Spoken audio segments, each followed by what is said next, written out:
पंतप्रधान नरेंद्र मोदींची येत्या 29 एप्रिलला पुण्यामध्ये जाहीर सभा होती आणि या सभेसाठी प्रथमतः एसपी महाविद्यालयाचं मैदान जे आहे ते निश्चित करण्यात आलेलं होतं, परंतु संभाव्य गर्दी आणि नियोजन करताना पुणे पोलीस आणि अनेक ज्या यंत्रणा आहेत ज्या नरेंद्र मोदींच्या सोबत दिल्लीहून येत असतात त्यांना अनेक अडचणी एसपी कॉलेजच्या मैदानावरती सभा घेण्यासाठी होत असल्याचं पाहायला मिळालं। त्यानंतर आता जे आहे ते नवीन ठिकाण यासाठी निश्चित करण्यात आल्याची माहिती अधिकृत सूत्रांकडून मिळते।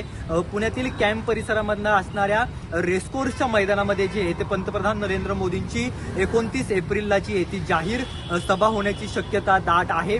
जवळपास निश्चिती जी आहे ती पुणे पोलीस आयुक्तांनी दिल्याची माहिती जी आहे ती सध्या समजते आणि याला अधिकृत दुजारा देखील भाजपच्या वरिष्ठ सूत्रांकडून सध्या मिळतोय। त्यामुळे निश्चितचपणाने 29 तारखेची सभा जी आहे ती पंतप्रधान नरेंद्र मोदींच्या आता एसपी महाविद्यालयापासून थेट रेसकोर्स परिसरामध्ये होणार असल्याची माहिती मिळते। त्यामुळे जो संभाव्य रोड शोचा नियोजन जे पुणे पोलीस आणि भाजपचे वरिष्ठ पदाधिकारी सध्या नरेंद्र मोदींसाठी करतायत त्याचा देखील मार्ग जो आहे तो आगामी काळामध्ये बदलला जाऊ शकतो। त्याचं नियोजन देखील पुणे पोलिसांसोबत भाजपचे वरिष्ठ नेते जे आहेत ते सध्या करताना पाहायला मिळत आहेत।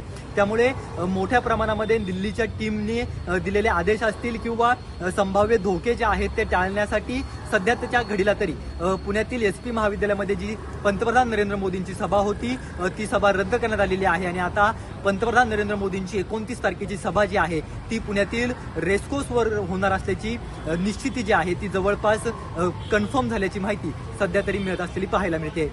रोहन कदम, जय महाराष्ट्र न्यूज, पुणे।